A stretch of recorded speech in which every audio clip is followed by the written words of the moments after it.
Yo, what's up, y'all? Day number 6 of direct to agents. Really, I kind of converted it to just a day in the life of what I do as a real estate investor. So I might honestly change the name, but that's what I mainly do. It's gonna be a day in the life. I talk to agents. I might start talking to sellers. So we're gonna kind of see how it plays out. But today's day 6 of the 30-day, I guess, challenge. And today I want to focus on understanding comps, why a property value is what it is, and versus how a seller or maybe an agent kind of finds out how they list the property and stuff like that. Basically just kind of figuring out what kind of price to pitch to, per se seller or per se agent.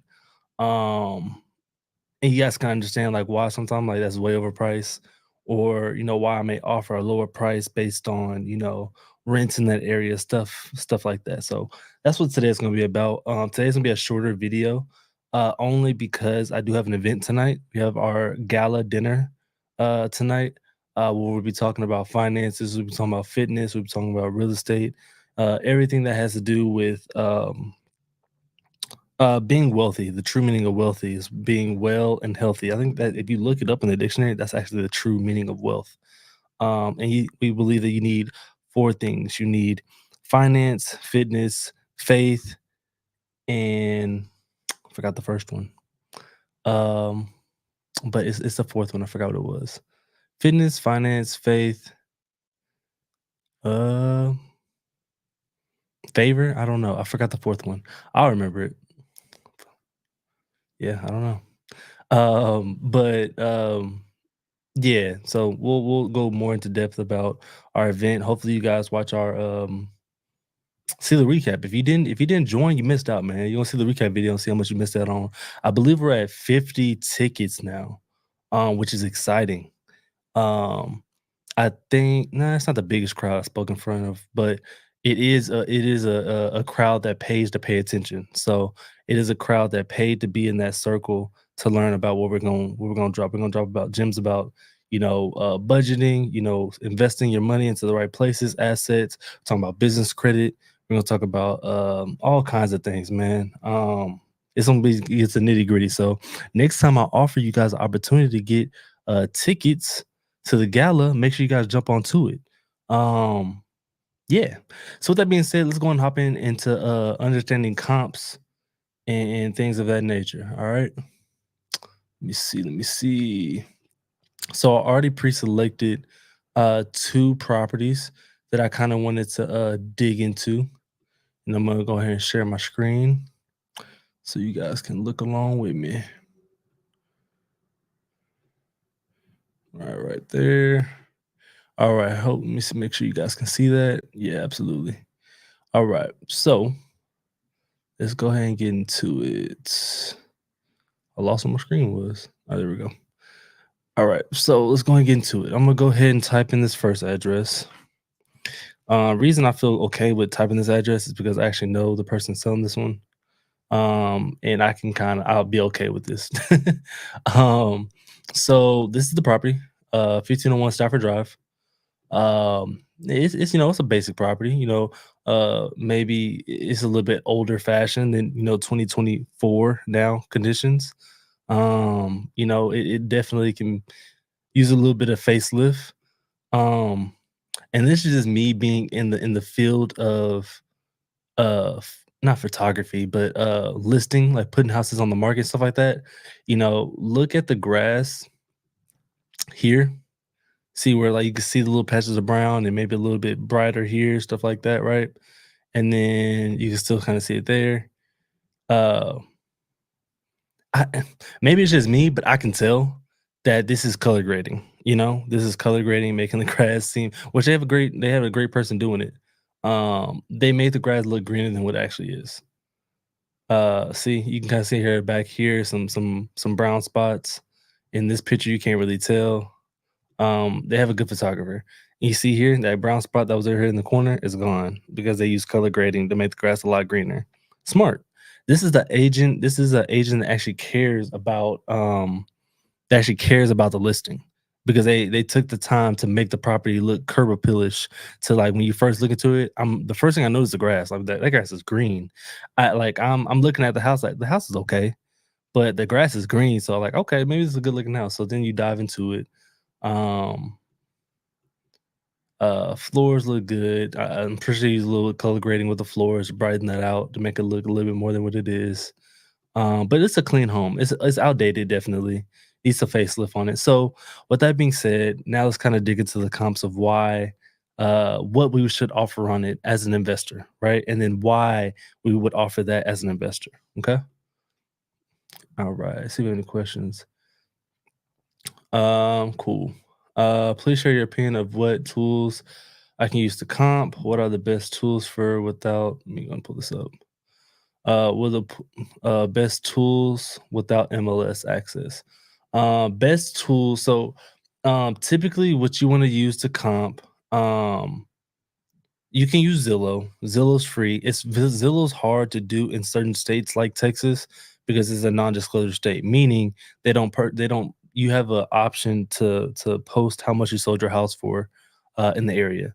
So a lot of times people don't want to show people how much they bought the house for whatever reason. Doesn't matter, but they don't post the sold price of it. So it's kind of harder to comp without MLS access in certain states like Texas.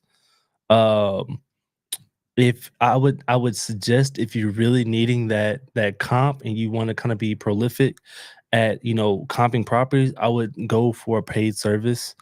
Um, you could No, I don't think if you really wanted to search, you can go into public records. I believe they would have, like, the deed and stuff like that on public records, so you can go and find it. That just takes a lot more work, but you definitely could do that if you wanna go public records free, so it's public. So you could definitely do that. Now, if you wanted a paid service, the service I'm using right here is called Privy. Privy is, it's pretty costly, to be transparent. I think they have like a 30-day free trial. You can try it out if you like it. There's other softwares like Propelio. What's the one I'm missing that everybody uses? Not Privy, Propelio, PropStream. PropStream is another one. I think that one definitely is a lot more affordable if you want to use that. And if you don't have MLS access, I know a lot of agents sometimes add an administrator onto their account where it allows them to have MLS access for usually for a fee. Now that depends on each agent. Just not every agent does it because they're scared of whatever it is. I'm just saying that's an option that you could take if that agent's okay with you. Full disclaimer: I don't know the ins and outs of how that per se goes about adding an administrator to your account. Maybe it has to be like an assistant of yours or whatever the case is. But that is an option if you want to be join forces with an agent and be able to use MLS access whatever area you're looking into. Um, Privy, is pretty costly. I wanna say it's, 980 a year. I think that's with the discount for buying the annual pack. I don't know, the price has changed since then. I just have it on automatic, but, um that's a tool you can use if you really wanna make sure you find and even on Privy, sometimes, there's certain areas they haven't unlocked yet. So, reason I got chose Privy is because I can see not just in Texas, I can see Florida, I can see California, I can see New Jersey. Wherever they have MLS access partnerships with already, I can get to see those states, for instance. So that's why I use it. And so I can actually show you guys that, real quick. If enrolled student parent must enroll in uh, if enrolled, student parent must enroll in parent need it to be on one accord. If can't afford, tell me. Give first month plug into. I'm not sure exactly what that is. Um, yeah. So that's what we just talked about on that part. Um, cool. So yeah, I can dive into really quick what all Privy can kind of do for me or why I chose this one. I'm gonna just go to Nationwide, delete this. We're just gonna go to Nationwide, and just run it. And it's gonna show me as soon as it's done loading right here. So yeah, so I can see basically all of East Side. I got all Florida properties. I got up to New Jersey, North Carolina. I got Virginia. I got Cincinnati State. I got what North Dakota if I want to go there. I got all these states over here. I got Nevada, Colorado, New Mexico, California, Oregon. All those states I have MLS access to, so that's why I choose it. Now, if I choose to invest outside of my state, which I do a couple times, Florida is one of my main areas. Colorado is another place I like to always invest into. Um, that's really it, honestly. I was thinking about Idaho, but that's me trying to chase the trend. I really don't care about properties in Idaho, but I do care about, cash flow and assets. So I might dig into it. But that's why I chose Privy, right? Cool. So let me make sure that answers y'all's question for that. Cool, cool, cool, cool. Um cool. So let's go and dig into some underwriting. I mean not underwriting. Some comping. All right. So we said this is a decent looking property. Now, will we call this a fix and flip? Probably not. Reason why it doesn't need a lot of work to flip to get into it. Now, if it's undervalued, sure. If it's undervalued, we can just throw some. If anything, it needs cosmetic rehab. I mean, I'm talking about like change. We don't even need to change the floors. Walls look pretty painted to me. Maybe just update the kitchen. And really, what I mean by update the kitchen, maybe just change the tile. I don't like that tile. Honestly, the backsplash, I'm not opposed to it. It doesn't complement the countertops, but maybe the flooring can help that out. Uh, yeah. Yeah, definitely change the tile. Carpet, I would take that out. Bathroom, I don't like that bathroom really, but it's a bathroom, so I'm not gonna be nitpicky about it. It's really a cosmetic kind of flip, right? So let's go ahead and scroll down. This is another reason why I like Privy other than just using MLS. I can just go to the comps. Agents know from experience, in which they don't teach this in real estate school really, but running comps is the top priority thing you have to do as an agent. You need to know what the comps are in the area to even know what you're doing. So the reason I like Privy is because all I gotta do is scroll up and it shows all the comparable properties for me already. So all I gotta do is just kind of see what they suggested. And if I don't really like the suggestion, I can kind of modify it a little bit, say, show me everything. So I can kind of, nitpick it a little bit, right? So there's four things that you want to look at when it comes to a comparable comp, right? You want to look at if it's the same kind of build, like if it don't compare a two-story with a one-story property, right? You want to make sure they're on the same playing level, right? Other thing, I want to make sure that the year built, I want to make sure the range is within 10 years. So it can be 10 years older than my subject property, or it can be 10 years newer than my subject property. I want to be within 10 years. The closer the better, but that's my range for 10 years, right? Square footage. I love to stay within 250 feet. Some people say 10% of your subject square footage. I like to say within 200 square feet. Um, to qualify one of these properties as a comparable property, it has to be fixed up. So like let's click on this one that's nearby. This one is pretty fixed up. I would count this as a comp property. Just based off the rehab level of it. It's a pretty clean property.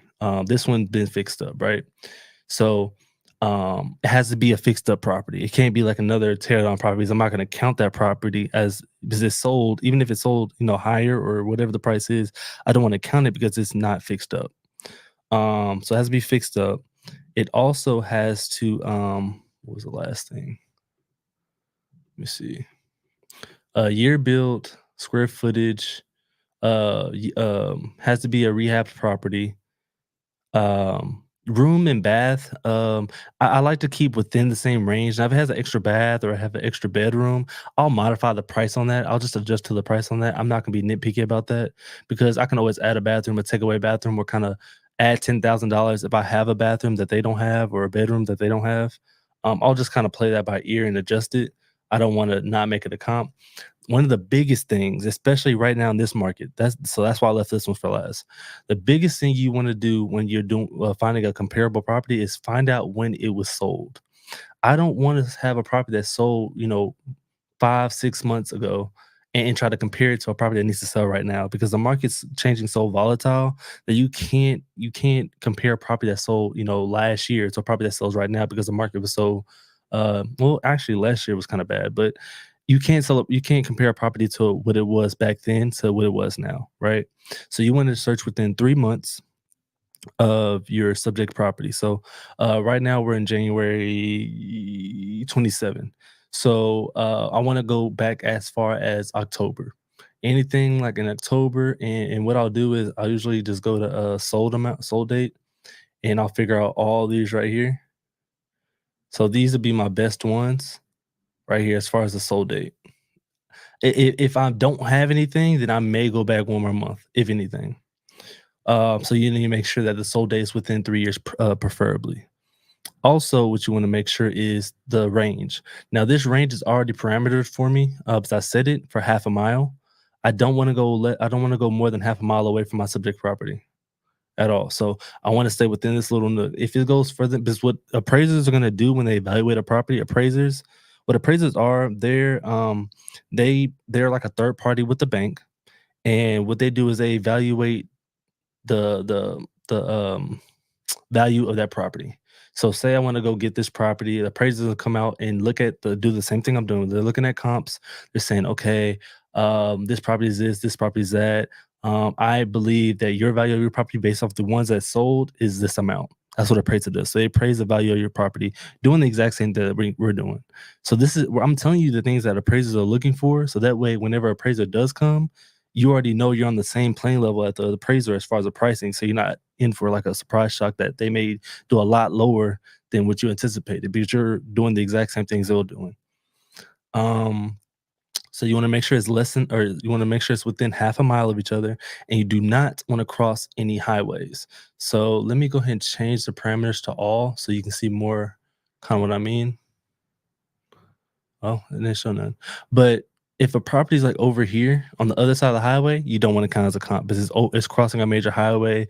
The construction of that property's subdivision may be a little bit different than the one that you're in. Preferably, you want to stay within your subdivision, so you don't want to cross main streets like these thick streets right here.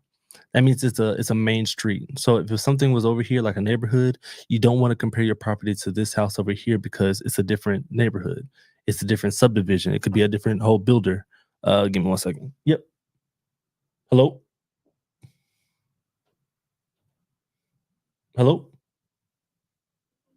Yeah.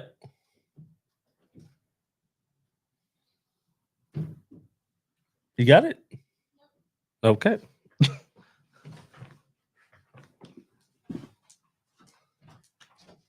up? I was just checking on your. My dad's working right now. Can I help you? No, not right now, Mom. Mm-hmm. You can go play. Go check on your brother. I did. Okay, go check on mommy. All right. Sorry about that. So, uh, yeah. So don't cross any big streets. Don't cross any big highways. Don't cross any bodies of water, anything like that. You want to preferably stay within your subdivision, but that's what the appraiser is going to do. All right. So we went over stay within half a mile. We went over don't cross any big streets, highways, anything like that. You want to make sure the property structure is the same. No comparing two-story houses to one-story houses. You want to make sure it's a renovated property, and you want to make sure the year built is within 10 years of each other. And also, you want to make sure, I just had it in my head, you want to make sure that it's not past 3 months, 3 to 4 months on the sold price. So you want to compare it to properties within 3 to 4 months already been sold. So let's go ahead and do that real quick. So we already know that these properties right here are my ones that are been sold recently. I got a good amount, so I'm not gonna do that. I got a good amount that sold recently, so that's already done. Um, you can see the distance away is right here. So they're all except for this one. This one is like right outside half a mile. I might count, I might not. I don't really need to, but if anything, if I wanted to not see it, I can just hide it off my list and just do it that way. I'm not gonna take the time to do that for all of them, but that's what I typically can do, right? Um, let's see. My square footage on all these are just around, except for these two. These are kind of bigger. I'm gonna go ahead and take these out. Year built is 1956 for me. This one's way past out, so I'm not gonna count this one. Let's keep it going. This is August. I'll take these August ones out. Yeah, take these all out real quick.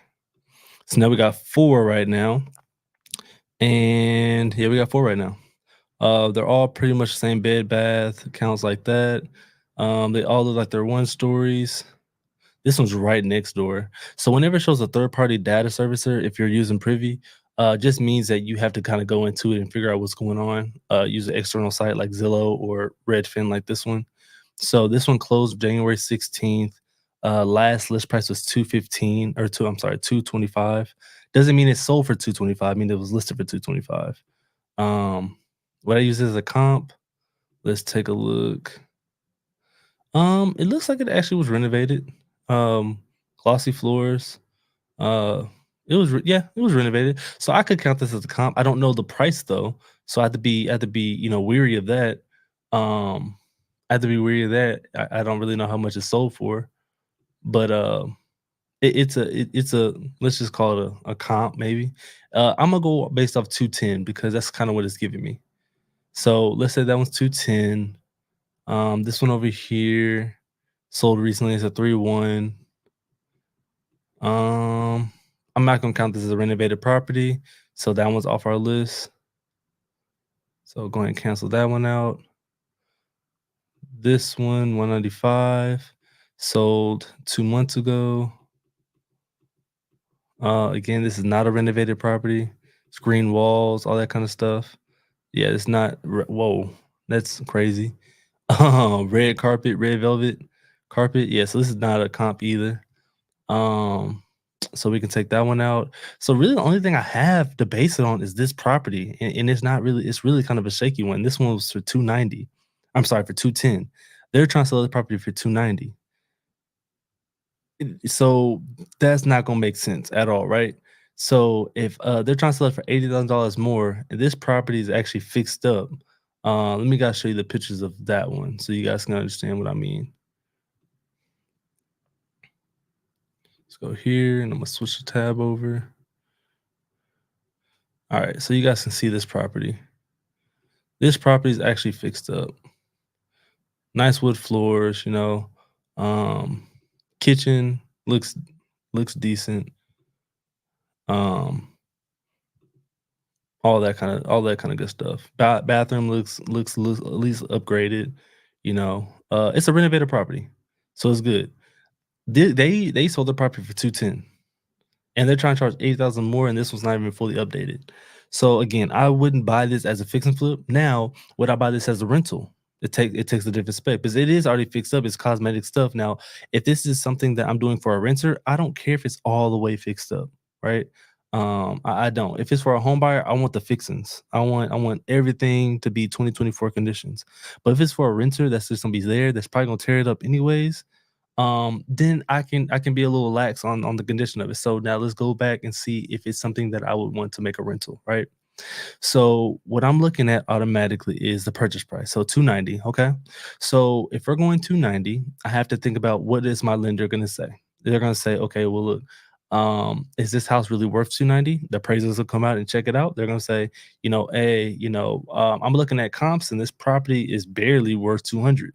I really say 190. So the lender may only loan me up to 70% of 190, right? Or sorry, 80% of 190. Typically, they want you to charge about 20, 25% based off your credit and your DTI and all that kind of stuff, your income, depending on what type of loan package you go with. Now, if you go based off a DSCR loan, what a DSCR loan is an income based loan, meaning they loan you the loan they give you is based off the income that the property can bring in. So whatever the market rent is in that area, they'll loan you an amount up to that amount based off that amount. And it's a little bit based off your credit too to get depending on what kind of interest rate you get, but it's mainly based off what can that property bring in as an income, and they'll loan you off of that. A lot more investors are kind of leaning towards that way because that debt doesn't go against the it's a non-recourse loan, meaning it goes it doesn't hurt your business. It's a business loan basically. So it doesn't hurt you personally if you were to default on it. It's more so the business, right? So that's typically the loan people are going for when it comes to rentals. So now I need to go and look at the market rent. So how do I do that? The website I use is rentcast.io. Again, it is rentcast.io. That's what I use, right? So all I do is I go to the free subscription of it. I click free, then it takes me to this page. I type in the address. Oops. Put in the address. I click search. It fills all this in for me right here. Single family, all that kind of stuff. And I scroll down. It says in this area, I can go back to about 1,700. I'm conservative, so I go around down about 1,700 based off these properties that are listed out here, right? So let's say I can rent it for 1,700. Okay. So with that being said, now I got to go into my underwriting kind of phase. I got to figure out if 1,700 basically justifies me buying it at whatever at that 290 price. Already knowing that we did the comps and the comps already said that the bank's probably only going to loan me about 80% of 190, which is, let's see, but they still do appraisals on this because they want to make sure that it's actually worth what they're trying to do. Because what people will do is they'll inflate the prices on things just so they buy it, and then it raises everything else up in the market, right? So banks are smarter than that. So they're going to go out, hire an appraiser to make sure that value is what it is, and then they'll kind of send a loan based off that. So say they only give me a loan for 190, or they say it's only worth 190, and they said they're going to give me 80% of that. That means they're only going to give me $152,000, right? That means I gotta come up with the other 130. I'm sorry, 148 or no, 138. I gotta come up with the other 138, right? So let's just use that 152 on it. Actually, let's just use the price they gave. Let's just say that what it is. It's 290, right? Um, I'm gonna go over here to my calculator I use to kind of underwrite my properties and kind of input what I need to input. So they're gonna give me a loan for 290. They're gonna ask me to put 20% down times 20% down. And you guys stop me that are on here. If you guys have any questions, let me see if I'm missing any questions. If you guys have any questions about what I'm doing, please let me know on here so that way I can kind of tell you guys what's going on before I just go to the next thing. All right. Cool, cool, cool, cool. So um so it's 290. So 20% down, they're gonna ask you for 20% down. How you get 20%, how you get the 20% down, which is a 58,000, you can get it from a couple ways. You can get it from a private money lender that charges you a certain interest rate on they wanna instead of having their money in the bank, they want to put it to you and put it into real estate where it's a actual tangible thing they can actually see and make more than they would have in the bank. And they charge you what, like, some lenders do 8%, 9%, 10%, 11%, 12%, 18%, depends on their lender and their relationship with you guys, right? You can get a business credit card and liquidate it and use that for real estate and just make sure what I personally like to do, I like to pay it back 12%, regardless. Even if I have a 0% interest card, I'm still paying it back 12% because that's the minimum balance. So I want to make sure I will put that in my mindset already. So you can do it that way. You can also just get a capital partner and say, hey, look, I found this property. I think it's a good cash flowing deal. You got the money. How about we join forces? You bring the money in and we can split the income. That way you ain't got to worry about, equating that, I got to pay somebody back something. Y'all just going to split the income. So it's a couple of different ways you can do that, right? Cool. So with that being inputted, 20% down, that means my loan amount's going to be 232. Now, typically with investors, let's say is the average investor that just got started, don't have no rentals, right? This is who I'm talking to. Say you got a pretty decent credit score, let's say a 680, it's pretty decent. Um, no credit or no rent, no landlord history, no other rentals. They're probably gonna charge you a pretty penny. I'm thinking they're probably gonna charge you about 9. And again, this is me being conservative. They could charge you less, but let's just say it's 9%. So 9% for a 30-year period, they always do. That's going to run you about 1866 a month. And mind you, this is just the PI of the PITI, which is the principal and interest. That's all we're talking about right now. We're not even talking about taxes and insurance. So you can already know we're at a deficit just with the PI. We haven't even got to a TI yet. But just for example, let's just go ahead and follow through what we're gonna do. All right. So I'm gonna go over here to my cash flow calculator. I'm gonna type in the rent we already saw is gonna be about 1,700. Oop. So 1,700, which is gonna be 20,400 annually. Now the PI, principal and interest portion, we already got it was 1866. We haven't even got taxes and insurance yet. We can go over here and see what the taxes would be real quick. And again, also another reason I like Privy, it tells me what the previous tax history was, so I can just kind of base it off of that. It's about 4,800. So we're gonna put 4,800 right here for property taxes annually. Again, I talked about it before. What website I like to use to find out about home insurance, which is V Home Insurance. And I'll show you that, guys. So right here, I'm on vhomeinsurance.com. I go to location. I go to Texas research. I go to Fort Worth. I hate that it's already on the bottom. So I got to scroll all the way to the bottom. Oh, no, I think I passed it. I'm sorry. My debtors. Okay. Fort Worth, right here. And the property value we already said was like really technically it's around it's really around 200. So let's do 200, which is about, let's do 15. Round it up. 1,500 annually. So we already got it there, right? Again, you guys know I like being more cautious, which everybody should be cautious this way. Is my capex and maintenance is for any future repairs I may have to do. Maybe I got to change a water heater later on. I got to redo the roof, the foundation, the AC, the electricity, plumbing, anything I got to fix in the future. I want to start planning for it now. So I'm putting before I take anything as cash flow, I make sure I put 5% of the gross income that's coming in away to another separate account. Same thing with management. Typically, I like to put management at 10%. Even if I'm paying myself, I want to make sure that if I do want to replace myself, I have income coming in separately for somebody to already begin paid whenever that comes. Vacancy. If somebody gets evicted, somebody leaves unknowingly, or pass away, or you got to get legal and get court, whatever the case is, you're not always going to have your property occupied. So just in case that happens, you want to put money aside for that as well, right? So that's in a separate account. No worries, my man, CJ. I don't know if you're on here or not, but it's no worries at all. I kind of read your message. Cool. So you want to make sure for that. So right then and there, we're already at a deficit of less than or over $1,000, right? So we can do two things. We can either lower down our expenses, which is basically our PITI. We can change that by how much we offer. We don't buy it at 290, we buy it lower. So we can change that. Or we can get our rent higher. Now the market rent is kind of harder to change unless you change the strategy. Meaning, like, if I change this to an Airbnb, if I change this to a midterm rental, I change this to, maybe a Section 8 pays more. You have to kind of do your research into each one of those things. But let's just keep it for time basis. Let's just keep it at just a regular long-term rental. So the main thing I'm gonna try to change is how much I'm paying off to my loan. So what that means, I gotta go back over here and I gotta offer less. So let's just say I offered at 180. And they're still gonna ask me to put 20% down, which is 36,000, and still keep the same rate loan.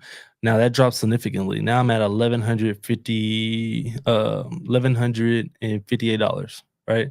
Still, we're going the right way, but it's still not where we need to be at. Right. So now we're still negative 300. Mind you, guys, we haven't even talked about how we're gonna even get that money back, or you get that get this portion of it. It's 3,600, right? Personally, I like to make cash flow of at least 500, 400, 500. Now in this market, it's a little bit harder to do that, so I'll be reasonable. Let's just try to make 300. That's it.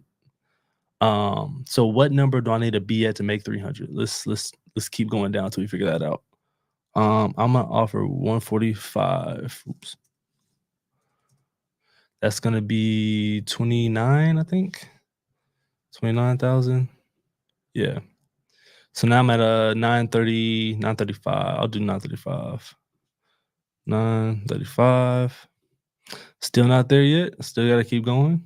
So you guys can see like why investors offer, they call it lowball offers, but it's really based off what the market rent is kind of telling us. I can't offer you as much as I want to because it wouldn't make sense for me to try to buy it at that 290 price and try to justify it making rent because I'm gonna be underwater if I do that. So I'm probably really gonna have to go like 115, which is gonna be like $23,000. 740. I think that's still not gonna work. 740. I'm just now making $95, right? So you guys can kind of already see where I'm going with this. I'm gonna go $85,000. I don't even know what that is, halfway or 20%. 85. Oops. 85,000 times 20. $17,000. And honestly, I think this is still not gonna work. Let's do 550. 550. All right, we're at 280. It's 285. We'll take that right now, right? Now we got to figure out where we're gonna get this 17,000, right? We can get this from a family member that's on charges rent or charges a percentage loan on it. Let's go for instance for that. Let's say we have a auntie and she got 17,000 to say, I believe in you. I think you might do well with this. I just want an 8% return. That's a great return. I just want an 8 return investment on my money every single month. That's a lot more than she's getting in the bank right now. So if she got $17,000 laying around somewhere in the bank, she can get a lot more money. She'll get $113 every single month in her pocket. So let's just use that. So I gotta pay her $113.33. Let's say 115. So I gotta pay, put auntie. I gotta pay her 113 every month because let's put a little detail into it. I use $17,000. I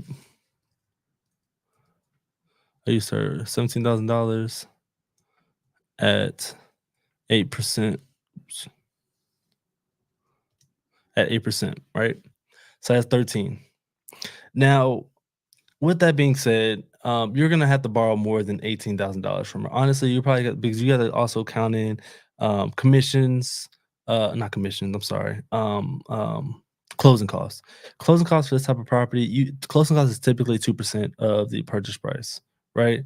If you do 85,000 times 2% is another. Let's call it 2,000. It's 1,700. Let's call it 2,000. So you're really gonna need to be borrowing 1,900 from auntie. So let's be as realistic as we can with it. And I'm gonna stop and look if we have any questions here in a little bit. So you really owe auntie, let's call it's 126, let's call it 130. So we can round up. 130. All right. So now with that being said, now you have everything funded. If you offer $85,000 for this house, if they're gonna ask you to put $17,000 down at a 9% interest rate for a 30-year term, you're gonna be paying around $550 a month for the PI. We already calculated the TI, which is insurance and taxes, right? We already paying auntie her $19,000 back. We're paying $130 a month, which is great for her and you. You already paying. You're counting for repairs. You're counting for your management. You're counting for your vacancy. You're counting for all those things, and you're walking away with $155 a month. Depending on who you are, I mean, that may be a steal because at the end of the day, you didn't put no money into it to make this deal work out, and you getting cash flow $155 a month. So honestly, that's not bad if you didn't put no money into it. You just kind of leveraged your way into getting this property, right? Now with them being at 290 and people saying like, "Oh, you're lowballing me at 85," I barely got some bread off of offering you that 85. So I was really being generous. I already told you I want to be at 400. I settled with 155. Now, all the people telling you, you want to be these people are lowballing offers and all that kind of stuff. Um, that's kind of a little bit into how that all works out. Hopefully that made sense to you guys. And everything like that, right? Cool. If it didn't, make sure you just go back through it and everything like that. Let me I didn't even realize I didn't share the screen. So I'm going back to share the screen over here. So let me run through everything real quick again. 1,700 was the market rent. We got it down to 550. We paying auntie 130 at $19,000 at 8%. We're paying about 130. Insurance, taxes included, with all this stuff right here. I'm getting about 155 a month after all that, after offering $85,000, which is $200,000 less than what they even wanted. I may not be the right buyer for you at that point. Renting wise or trying to flip it, fix and flip it wise. Uh, Now let me go and see if I had any questions. All right.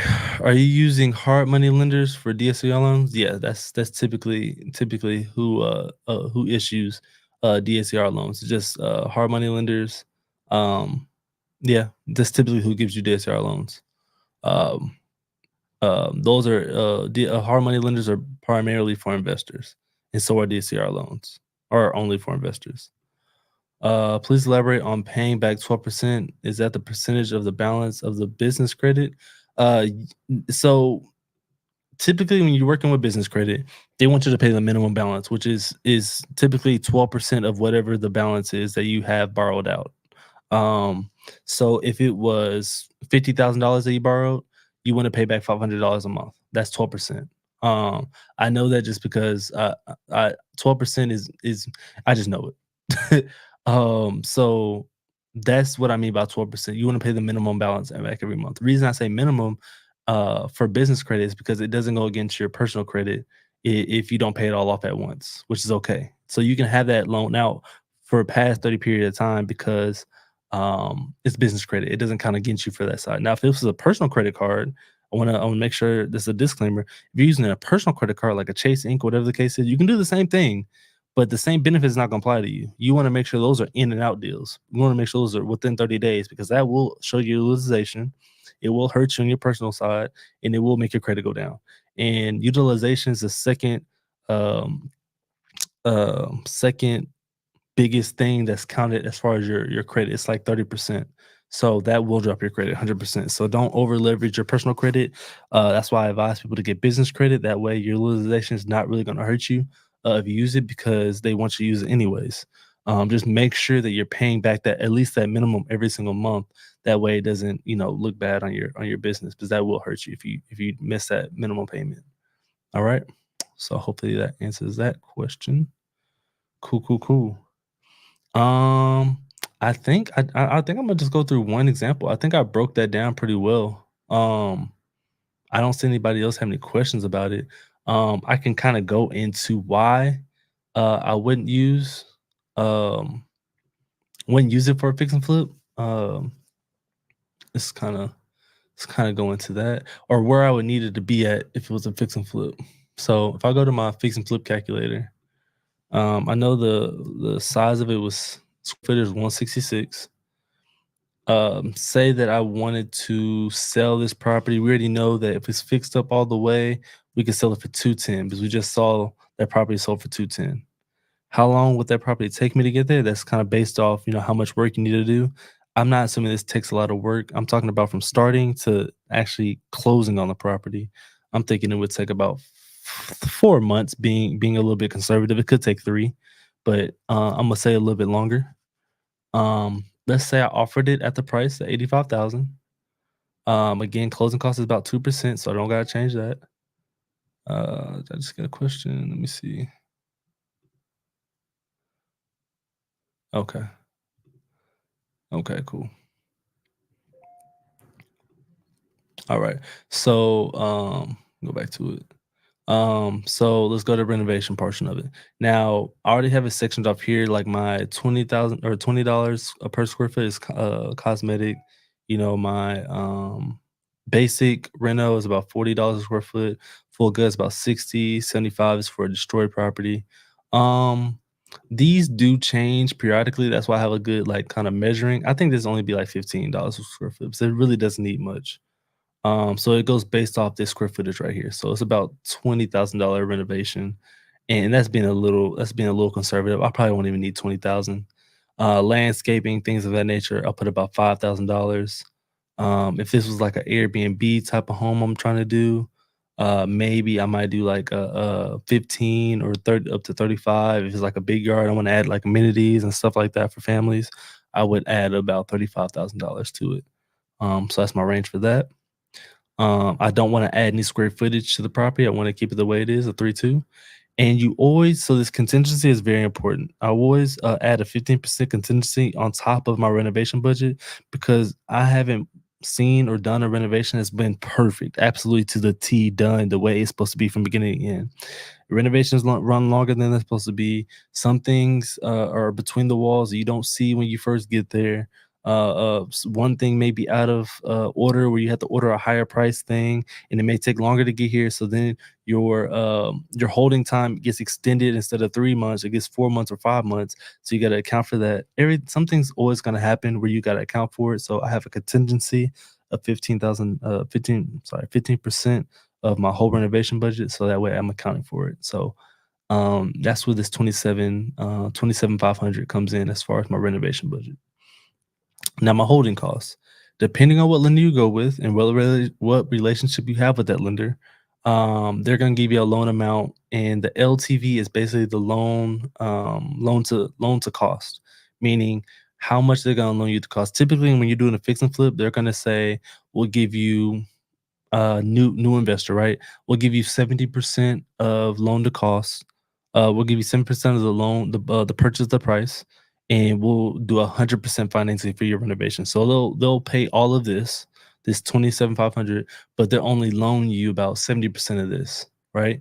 So that's what's calculated right now. So I'll do 70 because we're new investors. We're doing our first flip, so we're getting our feet wet in the game. So we got to pay that extra cost to get our feet in the water, right?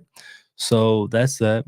Say that the hard money lender, typically 12% is pretty average.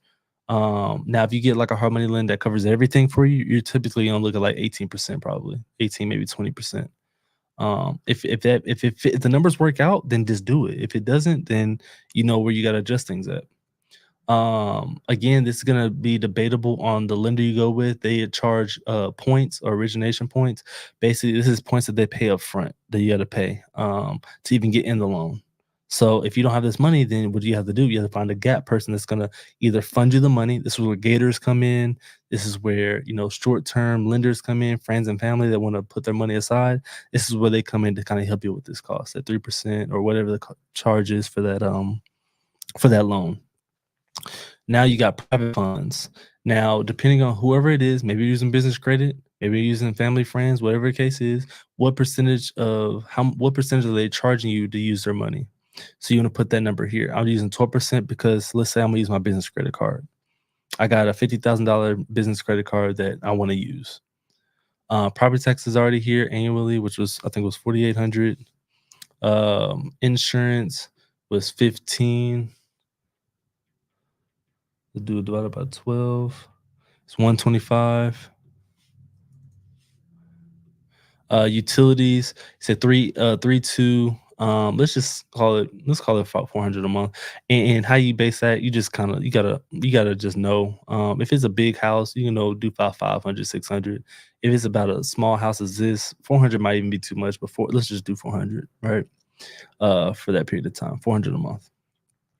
Now on the back end, when you're selling this property, right? um you got to account for closing costs again, because now you're the seller, but you fix it up and now you got to sell it, so you got to pay closing costs again to sell the property. Usually the buyer and seller split that, or you guys can you guys can change it however you guys want to do it. Maybe the buyer pays all closing costs, or maybe you pay all closing costs so you can help the buyer get into the house, or whatever the case is. You guys can change that however you need to, but typically it's about 2%. Sales commission to listing agent. Now this can also change. Now that I already have an agent, or if I represent myself, I may just take this off. So that'd be a win for me. Or if I want to, pay somebody else to do it, we can talk about, giving them 3%, whatever the case is.